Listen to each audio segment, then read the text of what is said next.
today. So to get through the questions and answers, if those of you that are in line, if you'll just quickly grab the 2 flyers, and then if you'll promise before you leave to check through the sign-in registration so we can get started. Can you all do that back there, please?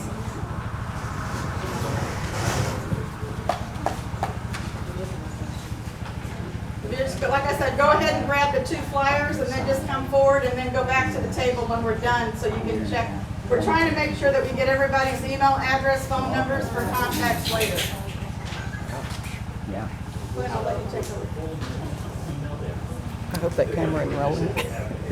I'm Jean. No, I'm Jean. Good to meet you. So I didn't want to get caught in front of it.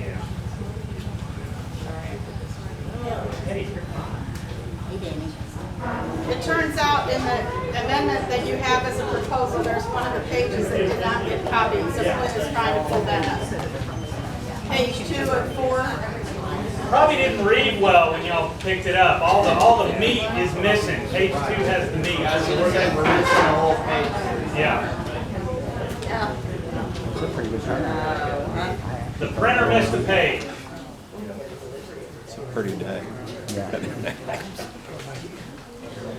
Hey, just watch what you say.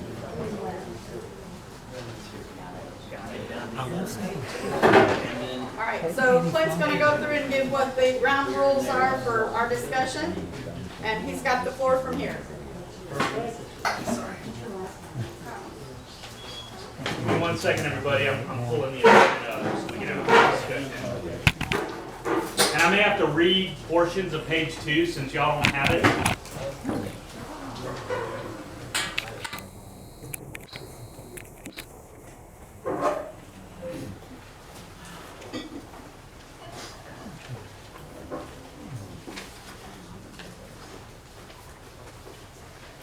And one of the purposes of today's meeting is to really listen to y'all, the owners. This is actually going to be a vote of the membership. The board doesn't, they vote as an owner wearing their owner hat, but it is not a board decision. It is an ownership decision.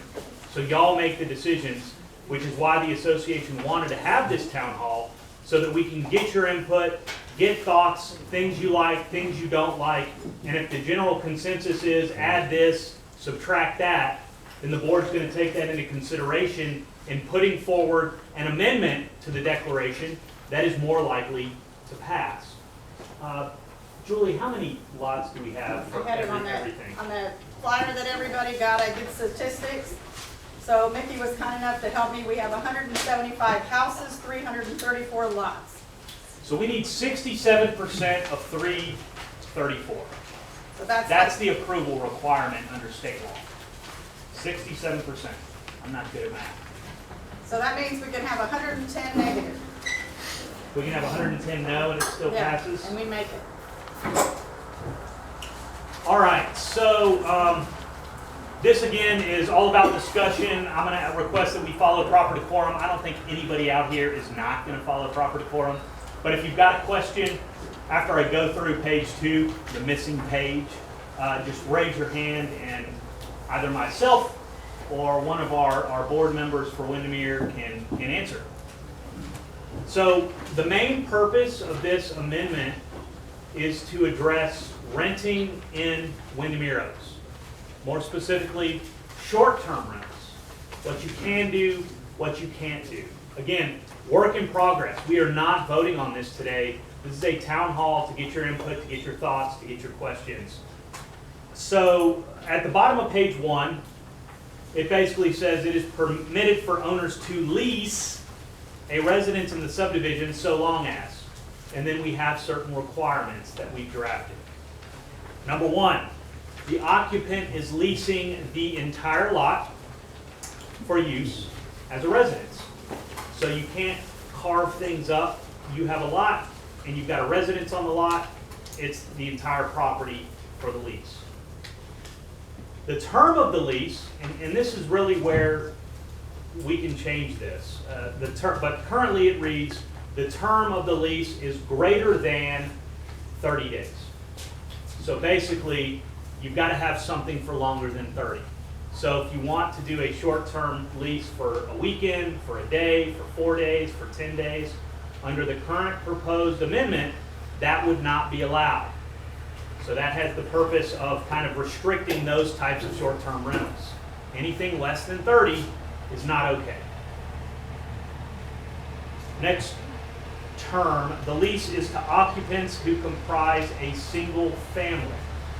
So your current restrictions say single family use only. That's what your restrictions currently say. What is a single family? It's a good question. There is no definition in Texas. There's some case law that gives us a little bit of guidance, but it basically allows for a framework that prevents a 15-guy bachelor party or a 15-gal bachelorette party, those types of rentals. It would have that effect of preventing those types of rentals.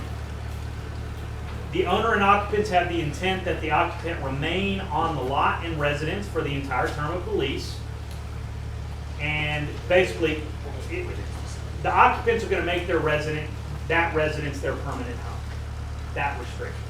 So that restriction has the effect of preventing a rental for a family that comes in maybe it's a 2-year lease.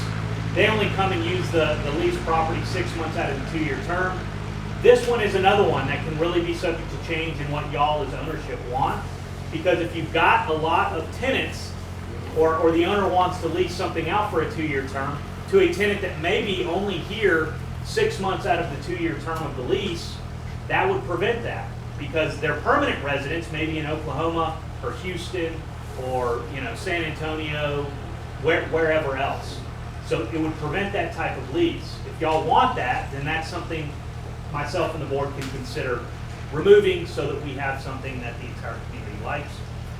The lot residences or any portion of the lot of residences is not sublease or part of a member entity agreement. So nowadays you see these LLCs being formed that have 500 members. And they are a member of the LLC, which means they own the residence and they can use it whenever they want. It's a workaround, the short-term rental thing. So they form an LLC, they get on 500 members. It's kind of like a timeshare almost. It's not called a timeshare. It's a different legal entity and way to do it. But regardless, that prevents that type of rental. The lease is in writing. And Texas is bound by something called statute of frauds that kind of requires any contract over a year to be in writing for leases regarding another state. But this just puts it on paper. It's a restriction you've got to comply with. And then, of course, the lease complies with any governing documents of the association and any leasing policy the association may choose to implement. Those are our current 8 restrictions. There's another paragraph I want to get into here in a minute, but I really want to kind of open it up to the floor now to discuss those. And again, I'm sorry y'all don't have it in front of you, but yes, sir. Repeat number 8. Yeah. Number 8. So this is the last one. The lease complies with any dedicatory instrument recorded by the association, including any leasing policy, rule, or regulation promulgated by the board. So basically, governing documents the lease is bound by, and any kind of rules and regs, architectural guidelines, use guidelines the board adopts, the lease is subject to. And your restrictions currently say the association board has rulemaking authority. This kind of says it again, and it gets specific as to leasing. Yes, sir. Didn't what you just read prevent them from being able to lease it on a one-night or a weekend basis? It does. So that is So how are they doing it if we already have covenants against that? No. So we do not have covenants against leases. Yeah, there is no restriction in place for short-term rentals. So what we need to do is have a 3-month period. Yes, sir. And that could be the minimum lease. Those people can use it however they want. If they don't want to come every weekend, we don't care about that. But So the way they it's cannot rent it to bachelor parties and for weekend rentals. if this amendment passes, that is a correct statement. So currently, this is restriction number 2. We have a 30-day minimum. If y'all want 3 months, if you want 15 days, if you want 6 months, it really is up to the ownership. And 30 days, Julie and the board worked hard on that number. We went back and forth, and they kind of came up with 30 to present to y'all today. But yeah, if this passes in 30 days, it completely wipes out any lease less than 30 days. What does the Texas Constitution say? If we pass something about 2016, I believe, can you, you're a lawyer, correct? Yes. Can you tell us exactly those words and how that verbiage was written? The Texas Constitution? The Texas Constitution passed a law basically that B&Bs or short-term rentals were allowed only by cities that they could stop it. Oh, so this is, no, so y'all are in a deed restricted community. Deed restrictions are private contracts. So y'all are not cities, y'all are not counties. But we're within a city. Right, but, so a city ordinance is different than what we're talking about today. We're not talking about city law, we're not talking about city ordinances, so that provision of the Constitution doesn't apply to us. It really talks about retroactive statutes. We are a private contract community. So when you buy in Windermere Oaks, you are in essence signing a contract saying, hey, I'm going to be bound by the governing documents of this community, and I understand that these documents are subject to amendment because your declaration says these can be amended. And so it's an amendment just like any other contract that you want to amend. You and your contractor are building a home, COVID hits, you've got an amendment, you've got to amend it for duration. That's a contract change. What we're discussing here today is a private contract change between you, the ownership, and the nonprofit entity that I represent, Windermere Oaks. But very, very good question. Yes, ma'am. Am I to understand that those listed here as already on the short-term rental list would be grandfathered in and not have to be governed by this new change in our governing documents? This change would apply retroactively. Oh, okay. Now, if the ownership, and again, this is something we can vote on, and this is something I've done in the past, we give the people that are short-term renting a year to get their house in order and to understand that, hey, in a year, you're going to have to comply with this amendment. And I add that provision in a lot of these amendments because the community and the board understands that, hey, things change, and when they change, people need to be given a fair opportunity to sell the home if they, don't want to comply with the amendment, or in a year they start complying. But yeah, very, very good question. That's good. And I guess a question to y'all as ownership, are y'all okay with a provision like that being in there? I think a year is too long. Okay, so a year, okay, so raise your hand if you would be in favor of 6 months.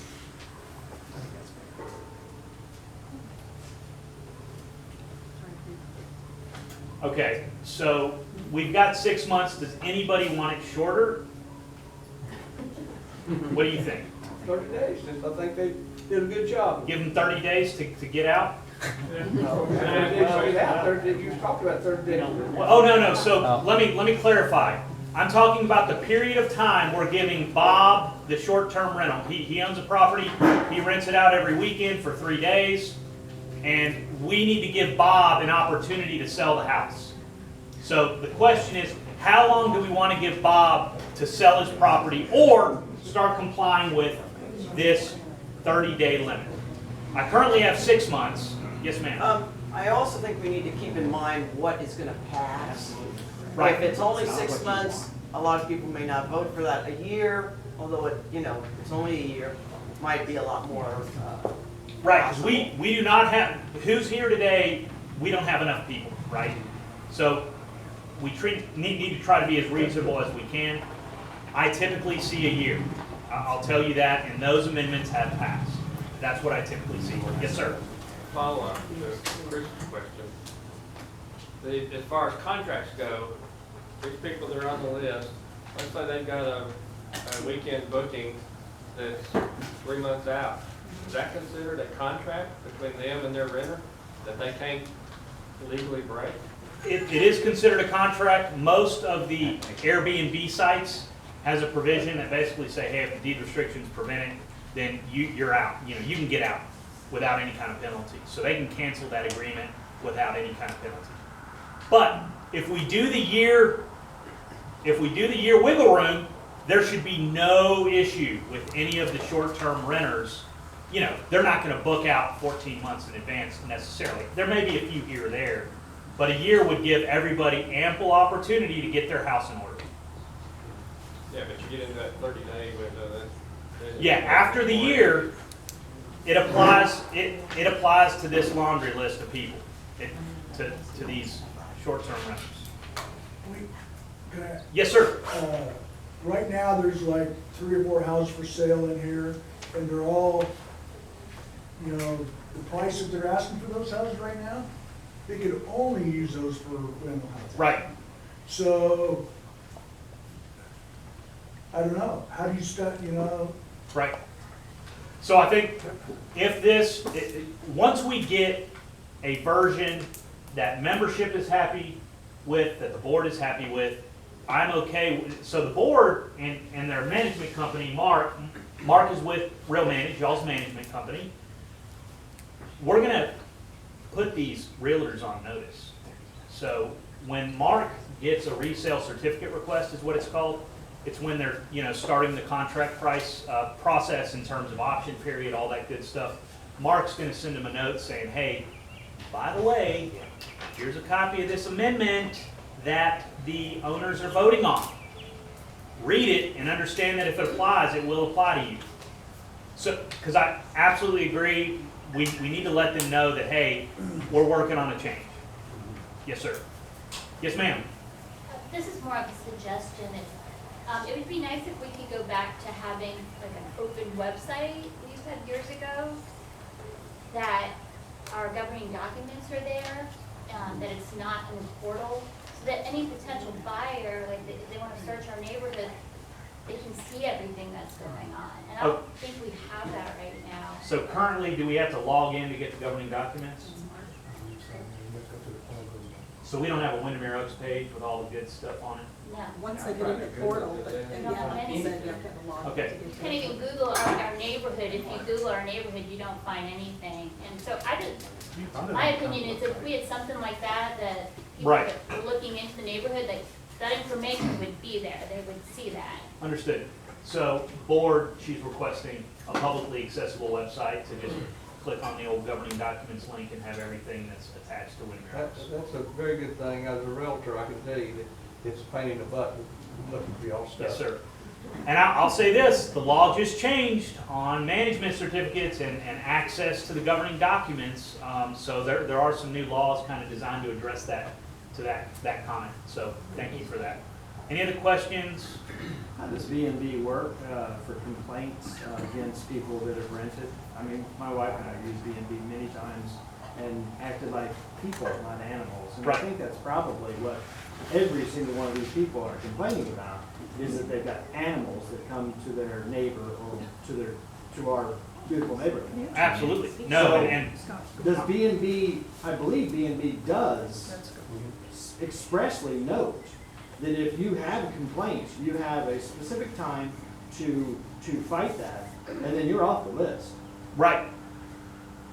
So, I've not had success putting my attorney hat on and sending a nastygram to Airbnb, but that's not to say that the squeaky wheel doesn't get the grease.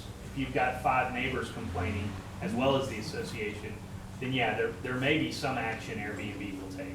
I have not had success, but that's not to say that owners who make those complaints I can comment on wouldn't. that. I've tried as a community manager to also contact Airbnb with certain things.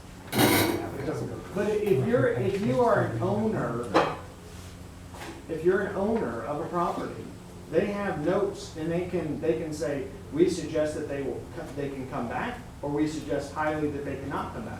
Right. That goes back to B&B. It's not the neighbors, it's the person that owns the house. So what the association can do in that event is nuisances reported. We've got 3 neighbors complaining about home 123 Apple. the association can send through Mark a deed restriction violation notice to the owner of the property saying, hey, on this date, your renters went crazy, not okay. We're gonna fine you. What is the Thanks, Bob. protocol? She has people behind her that is, I've been up to her porch, it's unbelievable what they do in that backyard. They take a Showers shower out with in a the water front hose. yard. Right. They bathe their big guts in my backyard. Naked? No, they have shorts, but the men are out there showering with a water hose. So, It's really pleasant. that And sounds my like, house is for sale. if you can report that, I have She reported. has. okay. So, and let's, I don't want to get off our subject for here today, but there are ways to report that to real manage. And look, just because you've reported it, but you haven't seen a change, does not mean the association is not taking action. Okay. So here's the problem with deed restriction violations. By law, the association can't tell you, oh yeah, 123 Apple, we've sent them 5 demand letters and fined them $5,000. We legally can't tell the community that. They're entitled to it's this privacy right idea. So unfortunately, the association cannot tell you what's happening. But Well, this was 2 weeks ago, so Yes, I ma'am. don't expect him to turn on an apple, a dime. But that happened 2 weeks ago, yes, ma'am. and there were women and men out there showering with a water hose. If you report it, I can I promise just you. did.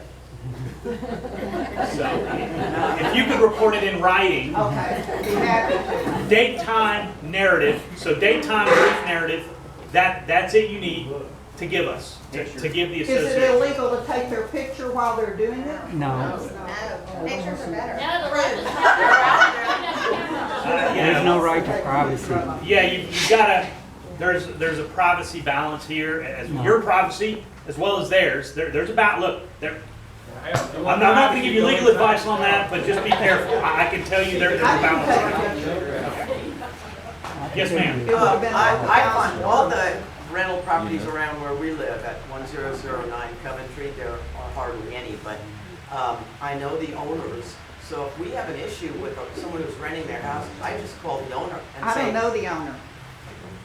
I've never seen the owner. Yeah. So again, That's if you difficult. paper it, Okay. You can always send me an association will email, take I can go back and forth, make sure I get Thank permission you. from both parties. I think that this paper right here is the disparaging issue. This number from $101 to $1,800, one other thing is $100. So we all know you pay for what you get, right? right. So the people that are renting for 100 or 101 or whatever, I don't want to say it a bad way, but they're probably garbage. We don't. Our homes are very expensive here. Right. So in all honesty, I think without cutting out the people that actually can rent their homes to people that are respectable, non-animals, I think is what we really need to be aiming towards. Because in the end, it is our own private property. However, our neighbor needs to be congenially and taken, with the proper decorum. So I think that's something that we need to do. I think we need to do that as an HOA as well. I think our issue with this neighborhood is we all live, the second wealthiest man in the world just bought land on this river. Right. So we live on Mecca, I would call it. It's quite nice. Oh yeah, So absolutely. we should have nice decorum to our neighbors, and we should treat them with respect, and we shouldn't do things with the HOA that's over the top. So we really need to make sure that we act like she just said. I know my neighbors, and if I have a problem, I go talk to them. They don't go and sign a little thing and say, oh, look at these people. So we really need to make sure we really kind of treat our neighbors like friends. Right. And so this comment, and I'll kind of paraphrase this, but basically, it's not the renters that are following the rules and are being respectful. It's the renters that are not and are just being quote unquote animals. Yeah. So, Aren't we okay with a 30-day minimum rental? well, and so here, That will stop. here's the problem. It's the price that really will stop. And let me finish my comment before we kind of delve in any further, everybody. The problem with this comment, I 100% agree, but it's the ability to enforce that that is the problem. It is so subjective that we are going to lose 9 times out of 10 if we take them to the mat, because it turns into a he said, she said. So what this policy is trying to do is to create objective measures, objective tools that we can use and say, did you rent it for 2 weekends? Yes, that's a violation because we've got a 30-day requirement. Versus, again, if we had a community that allowed for you to be good neighbors and have renters and owners that cared about the renters that were on the property, then we wouldn't have to do the 30-day rule. But unfortunately, it doesn't work, in my experience. Yes, sir. It seems to me if the issue is with dealing with nuisance, then it should be an amendment to deal with nuisance instead of trying to put a whole bunch of things in here that might deal with nuisance. I mean, if you had if you had an owner that was there, so again, and causing a nuisance, that's he's using a legal term of art. Kind of, you're starting this nuisance conversation. That is the legal term of art. And again, the problem with nuisance, what Bob may consider a nuisance, Jill does not.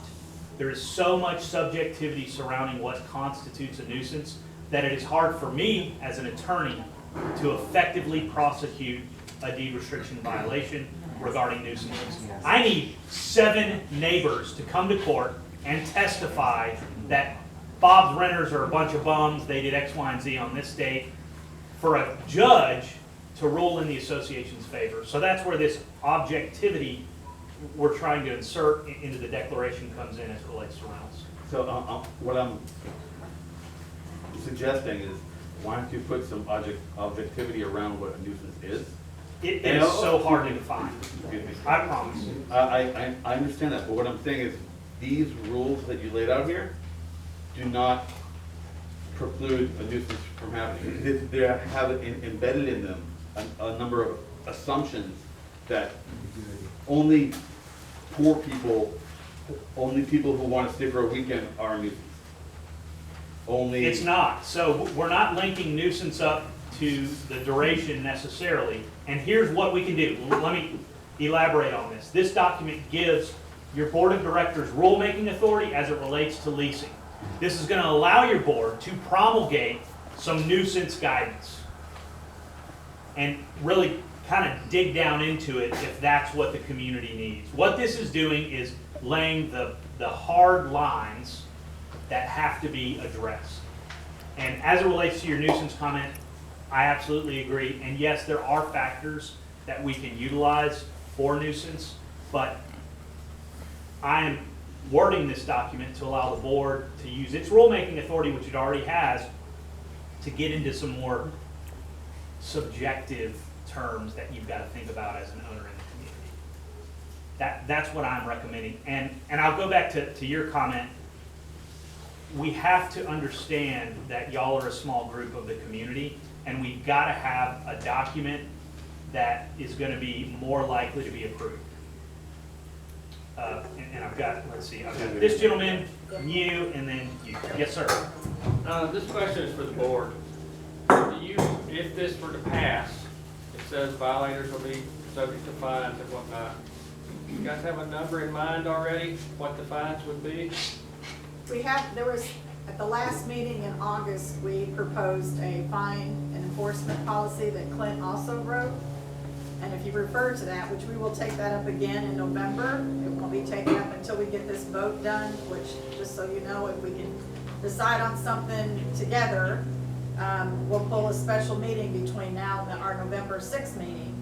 So that will be discussed, but depending on where this vote goes, it'll depend on, as Clint made a comment, what we can write as policy that the board can actually pass. So to answer your question, yes, because currently, like, generally fines are like $25. Yeah, you already have fining authority, so your association's already got the authority. $25 isn't going to stop. Yeah, it doesn't do anything. No, it's not gonna stop an $1,800 a night rental, right? No. So to answer your question, Mark, and what was passed up with the October one, or I'm sorry, with August, basically there was a 50, 100, and I think, Clint, correct me if you, I don't know if you remember, I think went up to 200 was one of them. And It kind of gradually, it doubles. Could you make